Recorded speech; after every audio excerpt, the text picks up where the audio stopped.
تراش پروی پیغمبر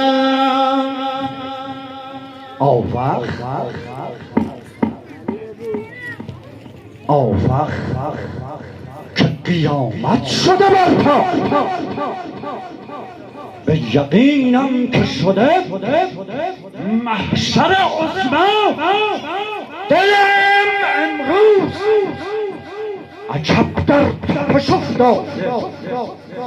ندانم که دگر باره یکی حادثه رو داده همان آه از آن تازه شبانی به سوی رحم قدم زد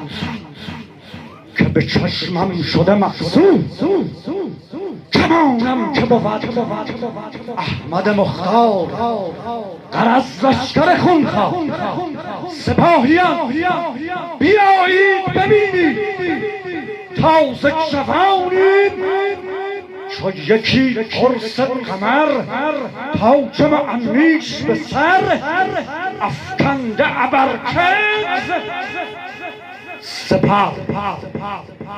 پیچیده به دور کمر خویش کمندی چه دو زلفان عروسان قمروش و به رخ لاله احمر به شجاعت به شباهت چو پیامبر به شجاعت چو علی